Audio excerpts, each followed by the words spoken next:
Hello and welcome to this week's edition of Race Pro Weekly. I'm your host, Mike Warren. This past Wednesday night, Brett Deo's Short Track Super Series walked its way into the Albany-Saratoga Speedway, and it was a battle. We're going to start off by going in the pits with Fast Eddie, brought to you this week by our friends from Landho Maintenance.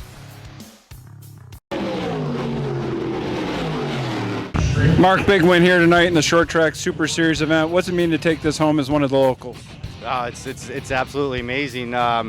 Just the caliber of drivers that are here tonight, and seeing that I haven't won here all year, and it's pretty amazing.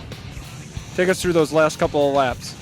Well, I seen them guys coming back to me a little bit, and I wasn't coming off the bottom from last week. I did, and I think that lost me the race, and I just kept plugging away, and I wasn't sure if I was going to get them or not, but lap traffic came, and those guys started racing each other really hard, and I think I kind of surprised them a little bit on the bottom, and where nobody was really running. I don't think they were going in like that, not that I seen up front anyways, and I just was plugging away. Got the win Sunday night up at Utica Rome. Big confidence builder here now going towards the end of the season. Yeah, absolutely. That was a huge one for me. That was with my father's spec-headed motor that he built for me, and still, his hands were on that last, and that was a big win for me. And I mean, this is probably the biggest win I've ever had, and maybe the biggest paycheck. I don't really know, but it feels good to get that check right now.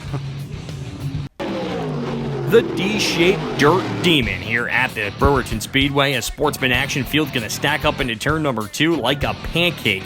That would leave Nick Krause to work his way around as he would pick up the win in the feature event out at the D-shaped Dirt Demon. To the modifieds now, Roy Bresnahan going to take the early race lead, power it up off the top side as he would go to the front right away in this feature event, but it would be the battle between Tim Sears Jr. and Lightning Larry White going at it through the corner as they fight for position up off of turn number 3 and 4.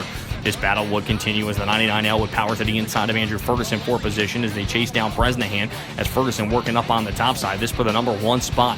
And now here's Larry White going to find some daylight on the bottom up off of turn number 2 as he would take the number 1 spot away as they work down the backstretch. Meanwhile, here comes Ferguson on the outside lane looking to take the number 1 spot right back from the 99L machine as they battle for position. And this was a good one as the 99L would slide up in front of Ferguson that time off of turn number 4 to impede his progress as they come back down the front straightaway. Meanwhile, cautious as the 83 goes around, bringing out the yellow, and this is where Mad Max went Thunderdome style up into turn number 1 and 2, working to the outside to take the number 2 spot away, and then he set his sights on the 99L Larry White as they go side by side for position. That time, though, not going to be enough. Jimmy Phelps working his way up through the field along with the ex of Chad Phelps as well as they fight through the closing stages of this one. Then Roy Bresnahan comes down in front. Tim Kerr goes around and a number of cars pile in, including Sears Jr., Bellinger, Caitlin Heil, and the 42 machine of Pat Ward. As a tough break as you see Sears' car with a ton of damage. Off the restart, here's the 6 of Mad Max. Going to work his way up on the outside lane. He'd take the number 1 spot away and continue to power on the outside Larry. Not enough to get back to him off of turn number 3 and 4 as Mad Max picks up the win at the D-shaped Dirt Demon. White would finish in second. The Heil driver would come home in third. Jimmy Phelps fourth, and Chad Phelps would round out the top 5. Other winners on the night, Sportsman number 1 going to Nick Krause, Sportsman number 2 going to Corey Barker, Mod Lights to Justin Williams, and Evan Wright picking up the win in the 4 cylinders. It's now time for this week's John Ray and Sons fan poll question, which is, who's going to win the Fonda Speedway Track Championship for the modifieds in 2018?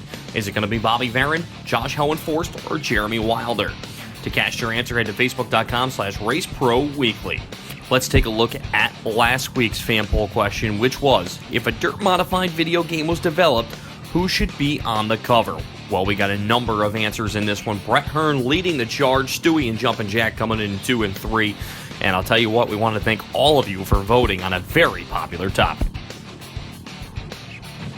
When we come back on Race Pro Weekly, we take a look at one of the biggest dirt races in all the land. And we'll head to the Albany-Saratoga Speedway to see who would get into victory lane.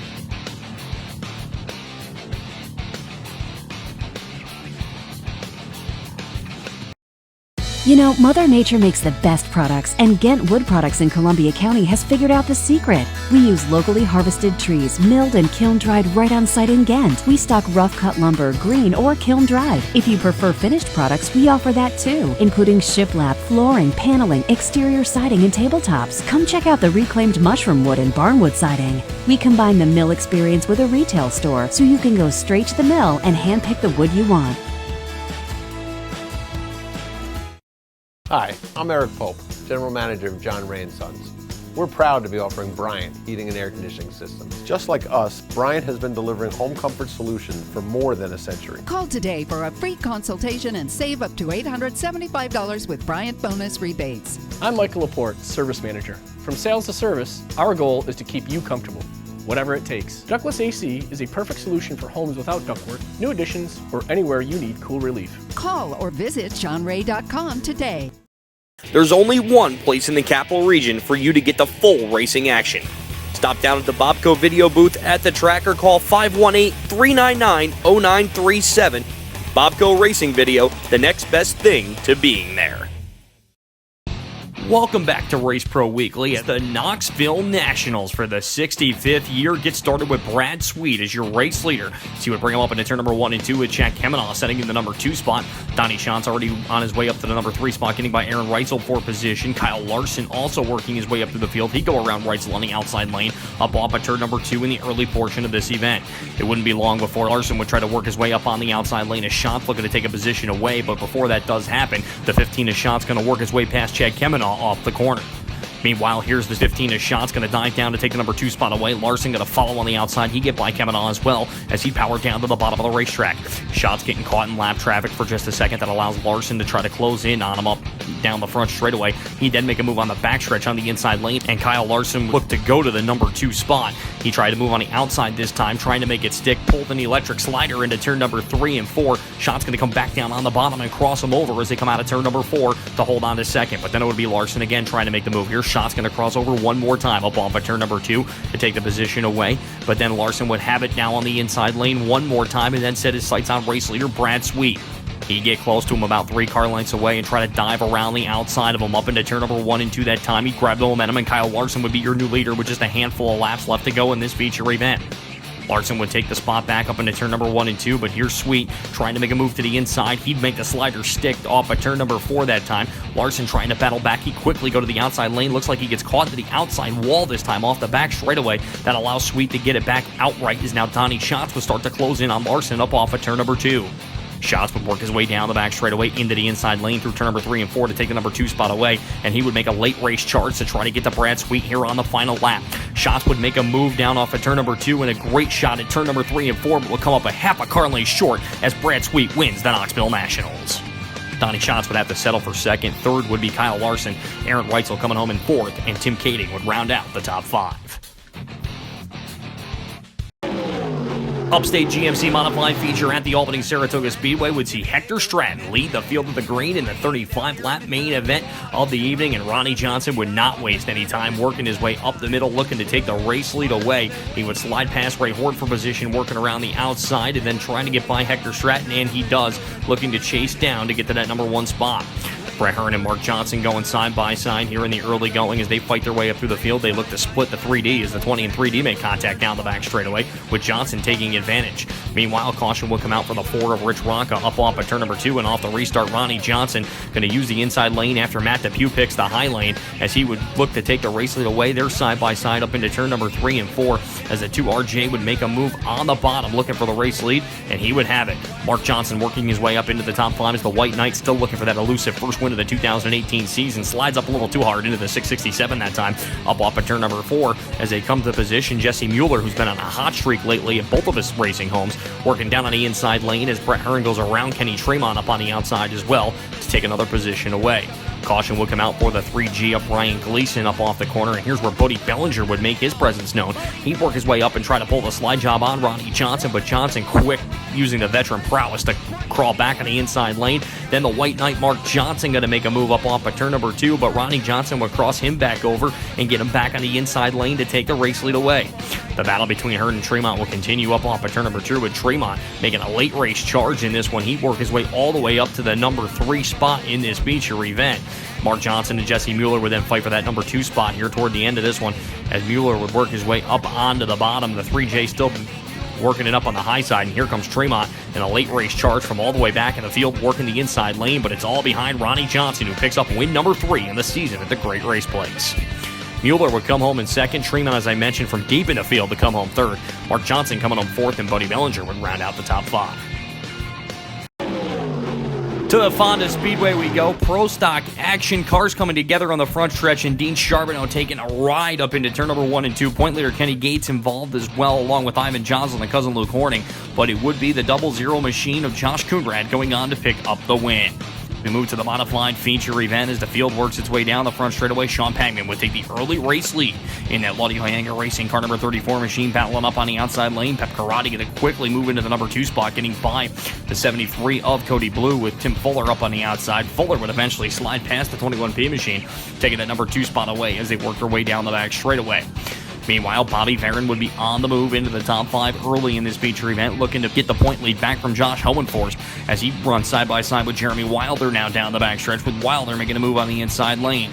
Rocky Warner and the 66 of Don Bellin would come together up in turn number 1 and 2 as Bellin goes up and over. Car would catch fire. He would be okay. As the field goes back to green flag racing, now it would be Pangman back at the front as Jeremy Wilder trying to work his way up through the field. Warner going to take a shot at the number 2 spot, trying to get to the number 1 position off the corner as they continue to fire off through turn number 1 and 2.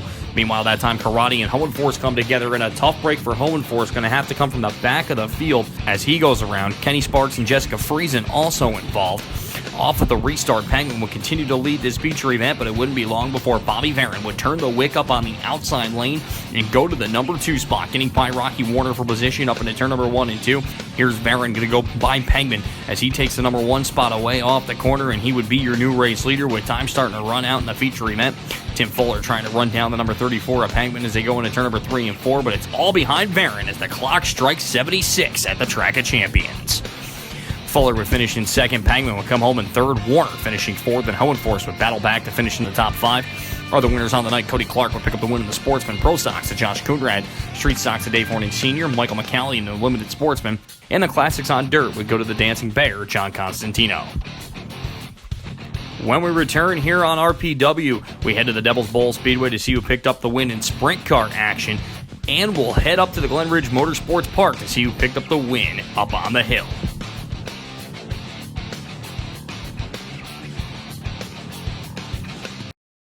Spring is finally here and the temperatures are rising and the deals are hotter than ever. Hi, I'm Charlie Morris of Morris Ford in Burnt Hills. You have to come in for the hottest cars, trucks, and SUVs on the market today here at Morris Ford, all with leading technology and advanced safety. With thousands off and low payments, there's never been a better time to buy a new Ford. So come in to Morris Ford and let us show you why we've been selling cars in the Capital District for over 46 years. Our Morris will always be number 1. Performance, quality, service. That's DMC Racing Products. Hundreds of name brand parts, competitive prices. That's DMC. DMC Racing Products. Race to win. Reputable, reliable, results. That's what you get when you call Rick and the professionals at RCT Roofing. Quality service at fair prices. RCT gets the job done. Just like Nick Stone and the RCT Pro Stock. RCT Roofing, we've got you covered. Welcome back to Race Pro Weekly as we head to the Devil's Bowl Speedway for the Sprint Cars of New England. Twin 20s on hand as Will Hull will take the race lead. Jake Williams and Lacey Hansen going side-by-side for position down into turn number 3 and 4 as Hull brings it around on the outside lane. Bobby Hackle in a 305 battling with Rowdy Rick Stone in the 7 of Dan Duville down the back straightaway as Duville going to sneak by Hackle for position. Hackle would get that spot back, however, and continue to work his way up through the field in the early going of this feature event. You see now the 24 machine starting to work his way up through the field, currently sitting in that number 4 spot, trying to make a move. Luke Klopp going to get by Rick Stone down the back straightaway. As Klopp in the number 81 sneaks by for position up off of turn number 4. Now Hackle going to move into spot number 3 up off of turn number 2 as he was a man on a mission in the 305 as the track conditions working to his preferences perfectly. Hansen going to open the door up off of turn number 2 that time. That allows Hackle to sneak in and take the runner-up spot away, and then Will Hull would have trouble up on the outside lane as here comes Hackle trying to dive underneath him, and he would take that number 1 spot away. Bobby Hackle working his way up off of turn number 4 would pick up the win in Twin 20 number 1. To the second event, it would be Luke Klopp taking the early lead in that one with Rick Stone in the number 2 spot. Jake Williams there on the outside lane as well. Wouldn't be long before Williams would slide to the inside to take the number 1 position away. Backsliding Klopp to spot number 2. Will Hull and Bobby Hackle looking to work their way up through the field as Hull going to drive right in the middle of the racetrack through turn number 3 and 4 as they look to work it through the corner. Hackle right there on the outside lane looking to go back-to-back now as Peter Dance going to make a move on Williams to the inside to take the race lead away down the back straightaway.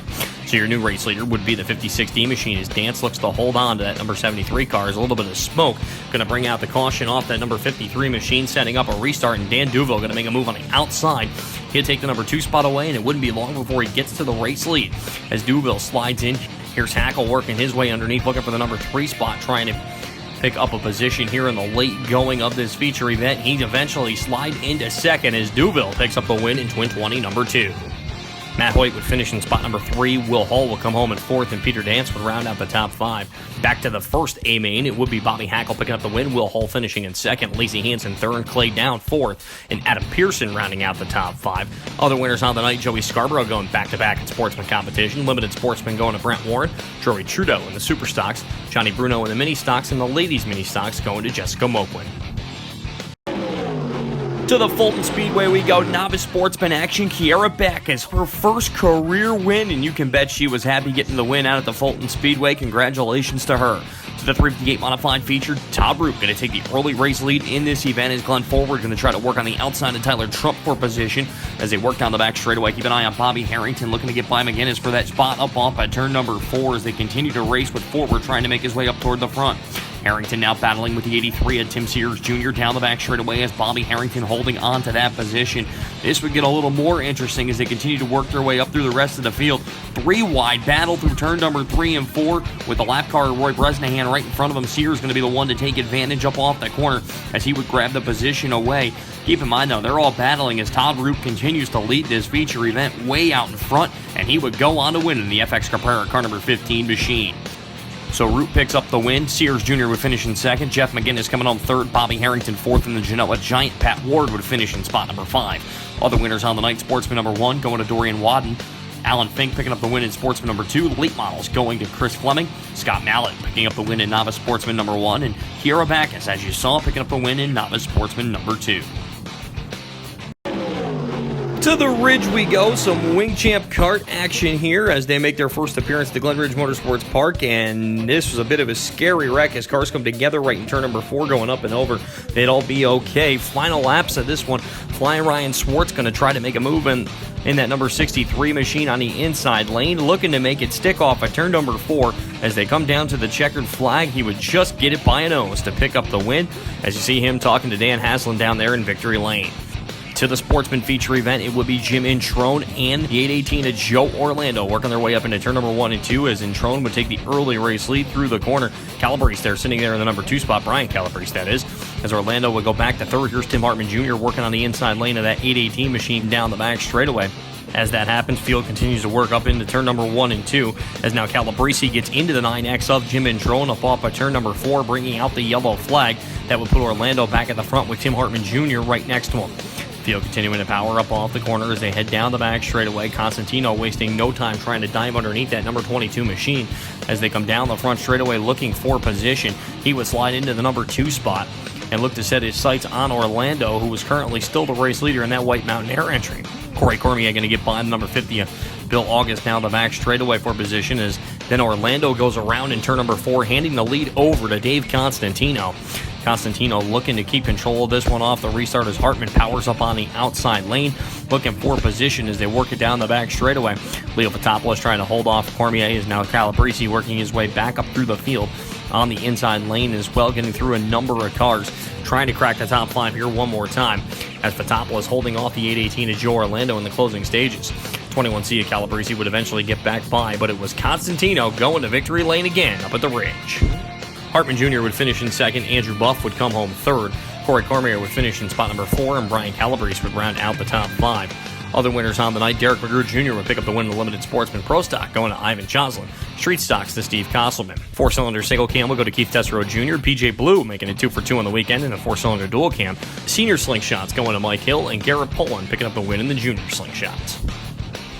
When we come back for one final time here on Race Pro Weekly, we'll head in the pits to talk to some of the winners from Albany, Saratoga, and we'll check into what happened out at Can-Am to see if Billy Dunn could get it done one more time.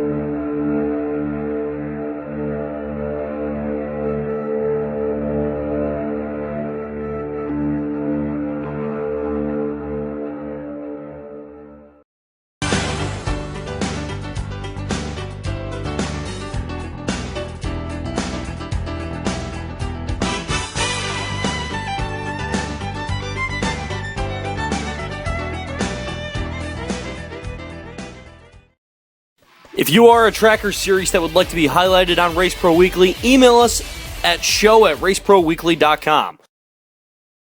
Welcome back to Race Pro Weekly as Ryan Arbuthnot would lead the field of the green out of the Can-Am Speedway with Billy Dunn getting a rare outside pole starting position, working to the bottom in the early going. Brady Gill trying to work his way up through the field as Tyler Trump trying to make small block racing great again. Up off by turn number 4 would hold on to his position down the front straightaway. Scott Webb trying to get by Tim Fuller, who was in attendance as Mohawk had the night off last Friday. He would work his way onto the bottom as this would be a great battle moving their way up through the field as Brady Gill trying to hold off everybody up on the outside lane. Now Tim Fuller going to try to get by Riley Gill down the back straightaway as well as they continue to fight for position with Scott Webb. And as that happens, Billy Dunn would get into trouble in the number 2 spot, allowing Gill to get by for second.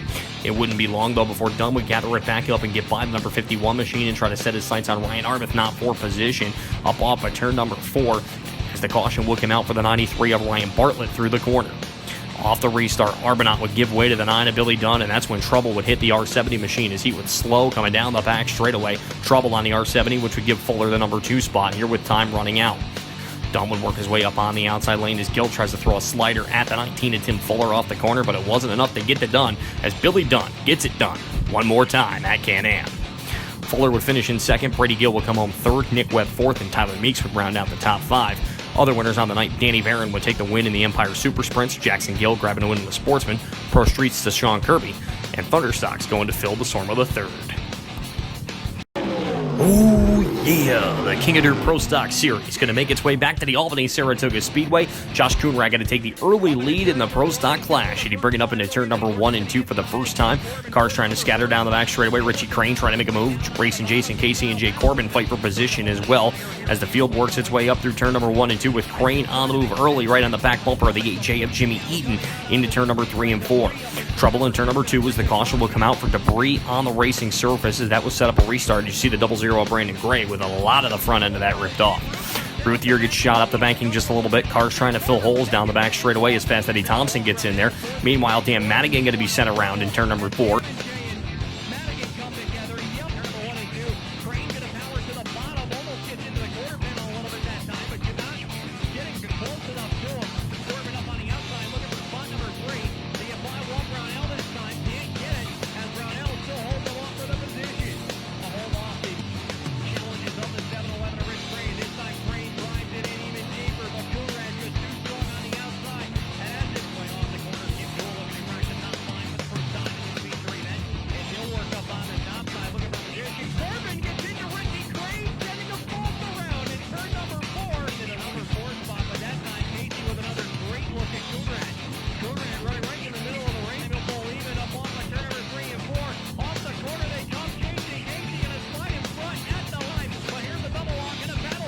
Coonrad going to work his way up on the outside, trying to get the lead right back from as they continue to battle side by side. But here's Casey on the bottom with Domblewski coming into play in this one.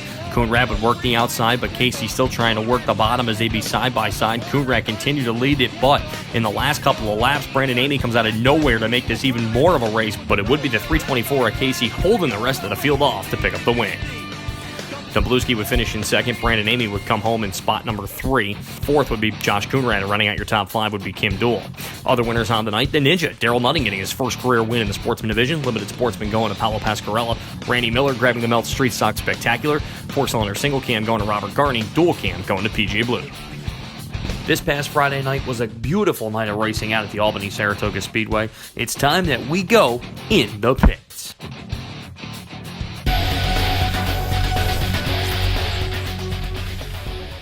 Ronnie Strong show here tonight in the modified feature. How'd you get the race won? Well, we had a good starting spot. I started 6th tonight, and, I still had to race for it. I got passed by Bodie Bellinger. I got him back, and then Mark Johnson got by me, and then I got him back, and then I really had to stay focused the last 15 laps or so to just stay in the groove and not go over the berm, but yet stay fast enough to keep them behind me. And car was good tonight, and it worked out for us. You moved to 8th by yourself on the all-time win list with 26 victories. You were in a tie with Dave Lape. Do you start thinking about that, where you are in the record books? Not really, not right now. I'm just racing the race. We're having a good time. I got my own race team here, and, someday we'll look back at it, and I might look at it and say, wow, I'm in a pretty elite group of guys. But the bar that Brett Hearn and my father and some of these guys have set over the years is a high numbers they put up. And I'm just racing to race and have a good time and try to win some races and do the best we can every week. Jason, heck of a win here in the King of Dirt Pro Stock race tonight at Albany-Saratoga. How'd you get it done? I just had to keep telling myself to go slow on the bottom and not overdrive the car. If I could stay underneath the 00, I had a better drive coming off. So there was a lot of talking to myself inside the car to stay calm. Looked like 4 of you could throw a blanket at the end of that race. You have any idea how close that was? Yeah, I could feel them there giving me a little bump. I didn't want to go too slow, but I didn't want to overdo it and open the bottom up either. What's it feel like to win here tonight? It feels great to come in here as a outsider and win. I love this place. If I could be here on Friday nights, I would be, but it just doesn't work into our schedule. It's now time for this week's NISCA Performer of the Week, and with his win in this year's Knoxville Nationals, it goes to Brad Sweet. Sweet is now eligible for the Performer of the Year award given out at the end of the season. That's all for this week's show. For the latest news, results, and photos, check out Race Pro Weekly online at www.raceproweekly.com, and be sure to follow us on Facebook, Twitter, YouTube, and Instagram. So for myself, Bobby Chalmers, Fast Eddie, Scott Morlock, Amber Chalmers, and everyone that helps put Race Pro Weekly together, thank you for watching this week's episode, and we'll see you next time.